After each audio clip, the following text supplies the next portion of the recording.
"Those medals mean nothing here," the judge said coldly, his voice slicing through the hushed courtroom.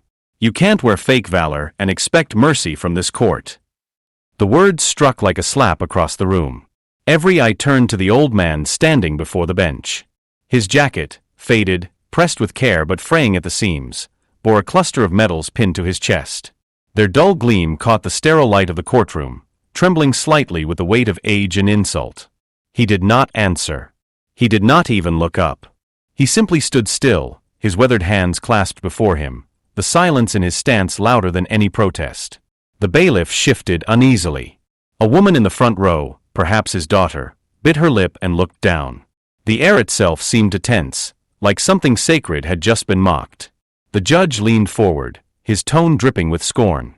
"I've seen your type before, men who claim they've served, when all they've done is watch war movies and buy medals online. It's a disgrace to real soldiers." Still, the old man said nothing. His breathing was steady, his eyes fixed on the small American flag embroidered on the judge's robe. He could hear the faint ticking of the courtroom clock, the shuffle of paper, the low murmur of whispers behind him. The scent of polished wood and stale coffee filled the air. His name was Thomas Heller, though few here knew it. To them, he was just another defendant, a weary veteran accused of defending himself too fiercely during a street altercation.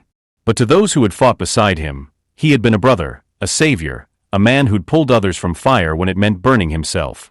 The courtroom saw only an aging man with trembling hands and faded glory. What they could not see was the night in Kandahar when those hands had carried 3 men from a burning Humvee, the smoke so thick it clung to his lungs for years after. They couldn't see the faces he saw each night when he closed his eyes, friends whose laughter had been swallowed by explosions.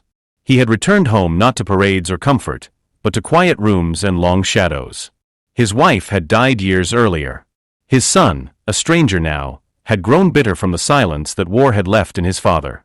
So Thomas lived alone, in a small house by the edge of town, his medals kept in a wooden box by his bed.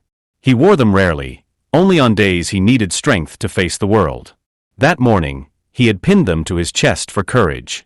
The court summons had frightened him more than any battlefield. A confrontation in a grocery store had spiraled out of control. A young man had shoved a cashier, and Thomas had stepped in. The boy had called him names, old fraud, pretend hero. The words stung more than the punches that followed. When police came, the boy's bruised face told a false story, and Thomas's silence did the rest. Now he stood accused of assault. The judge sighed dramatically, flipping through the case file. "Mr. Heller," he said, "it's one thing to be proud of your service, but it's another to lie about it. Wearing those medals here is a mockery of true heroes. Tell me, where did you buy them? Amazon? eBay?" A ripple of soft laughter moved through the gallery. It was quick, embarrassed laughter, the kind people share when they know something cruel is being said but don't have the courage to stop it. Thomas's shoulders lifted slightly, then fell. He closed his eyes for a heartbeat. Inside him, memories stirred, the metallic scent of blood, the desert wind that once carried the cries of wounded men, the steady voice of his commanding officer over the radio saying, "Hold the line."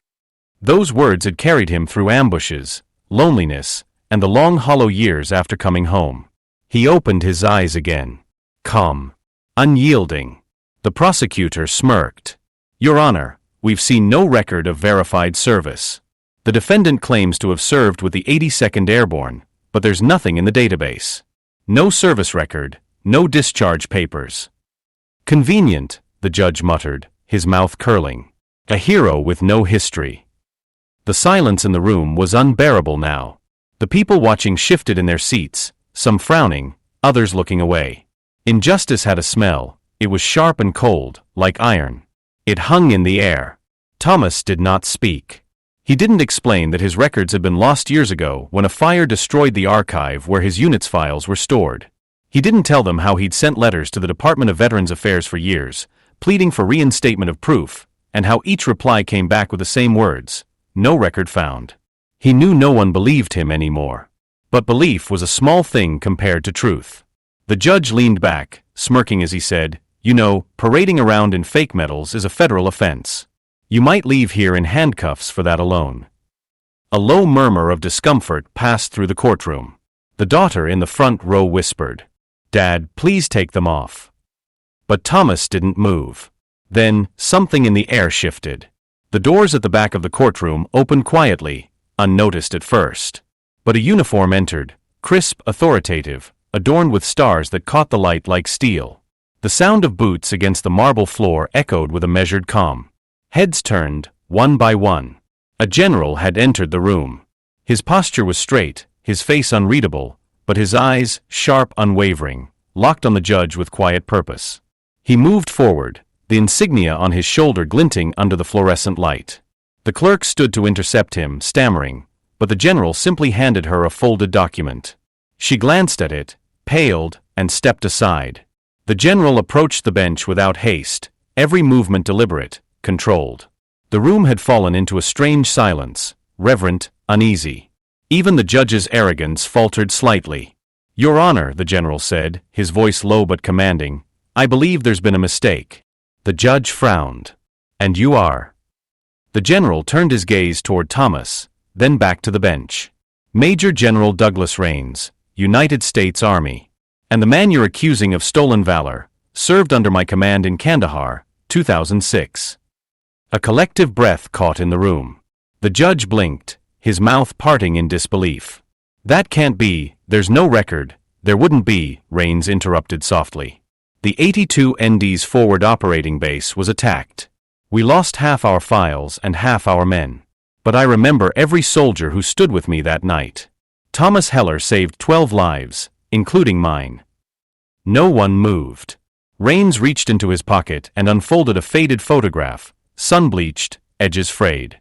It showed a younger Thomas, grime-streaked, exhausted, standing beside Rains in front of a burned-out vehicle.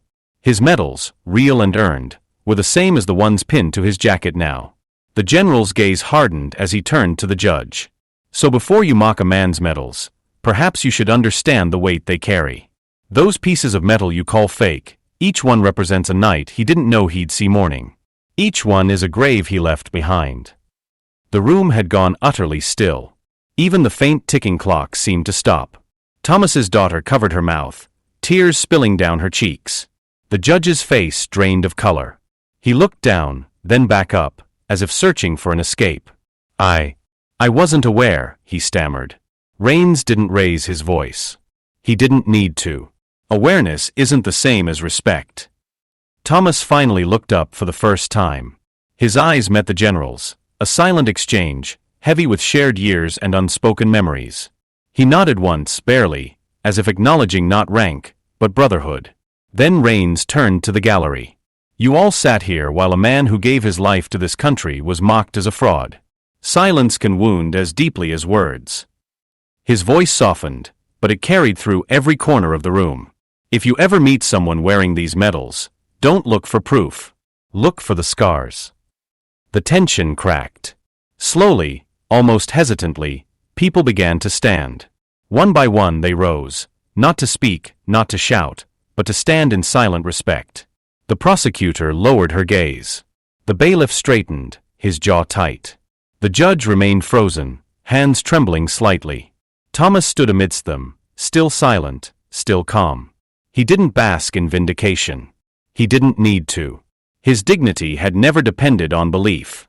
The judge finally spoke, voice unsteady. "Mr. Heller, I owe you an apology." The court, Thomas shook his head gently, his first movement in minutes. "No apology needed," he said quietly. "Just remember." The general placed a hand on his shoulder. "You've done enough remembering for all of us."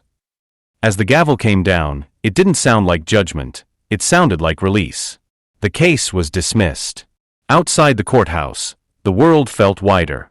The sun, filtered through gray clouds, touched the medals on Thomas's chest with a faint glow. People who had once looked at him with doubt now stepped aside in quiet reverence. A boy approached shyly, holding a small flag. "Sir," he said, "thank you for your service." Thomas smiled faintly, his eyes glistening. He placed a hand on the boy's shoulder. "The best way to thank us," he murmured, "is to live with kindness. That's what we fought for."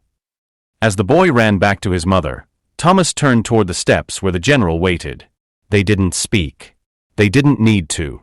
The bond of those who have seen too much doesn't require words. It lives in silence, in understanding, in the unspoken promise that no one is forgotten. The judge, still inside, sat at his bench long after everyone had gone. He stared at the empty courtroom, the echo of his own words hanging in the air. His hand rested on the file before him, Thomas Heller, defendant, and he felt the shame of ignorance settling heavy in his chest. The medals weren't just decoration. They were history, forged in blood, carried by men who never asked for recognition. For the rest of his career, he would never again judge by appearance. Whenever a veteran stood before him, he would remember the old man who had stood in silence while the world doubted him, and the general who had walked through a door to remind everyone what honor really looked like. And if you carry scars that no one sees, this story is yours too.